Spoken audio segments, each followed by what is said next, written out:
মোহাম্মদ মাইনুদ্দিন সবাইকে সাথে নিয়ে বেলুন ফেস্টুন উড়িয়ে দিলেন। একটু একটু করে আস্তে আস্তে করে উড়ে যাচ্ছে। আমাদের সম্মানিত বিভিন্ন বিভাগের মাসুদ রানা পরিচিত হচ্ছেন, যারা এই ধরনের বহু ম্যাচকে পরিচালনা করেন।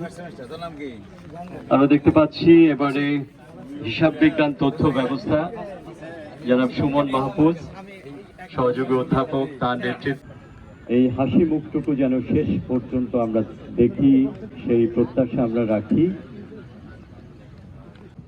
রাজশাহী বিশ্ববিদ্যালয় খেলাধুলা, সংস্কৃতি চর্চা, গবেষণা প্রত্যেকটি ক্ষেত্রে অনন্য একটা উচ্চতায় যেতে চাই এবং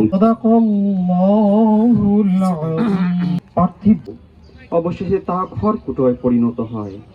আর পরকালে রয়েছে এবারে পবিত্র গীতা থেকে পাঠ করছেন সৌরভ দাস।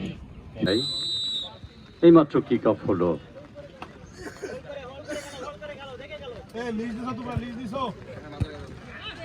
গোল পাস, লেফট উইঙ্গে ঢোকার চেষ্টা, 15 নম্বর জার্সিধারী খেলোয়াড়, কিন্তু তিনজন খেলোয়াড় বাধা দিলেন। বল কাটিয়ে নিলেন, ছোঁবার চেষ্টা,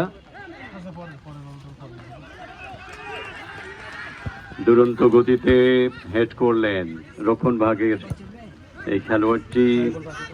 বল পেলেন 10 নম্বর জার্সিধারী খেলোয়াড়। মাঝমাঠে এই বল, শুরুটা কিছুটা এলোমেলো, গুছিয়ে নেবার চেষ্টা।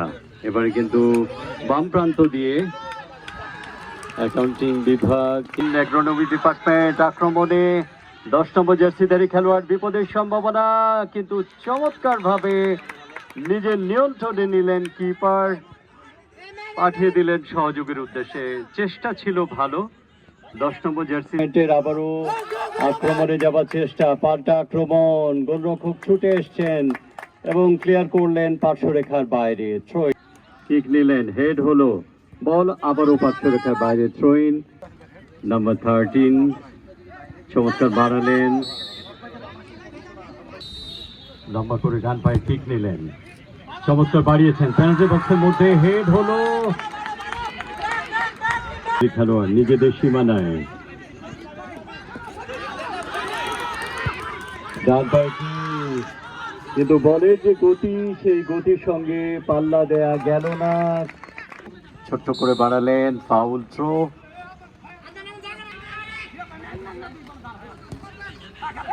কাটিয়ে নিয়েছেন নাম্বার 15, আড়াআড়ি ভাবে বাড়ালেন, ওখানে নাম্বার 10 না 70।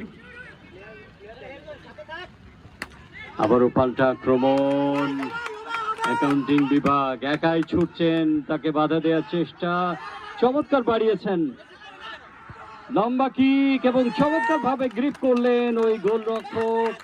তবে দারুণ একটা আক্রমণ, গোল হওয়ার মতো পরিবেশ তৈরি হয়েছিল অ্যাকাউন্টিং বিভাগের। ফাউল ফাউল ফাউল, নিজেরাই তাকে তুলে ধরলেন।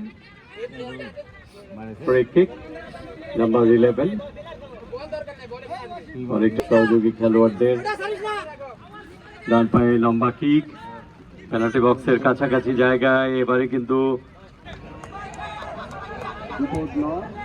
আবারও আশা করে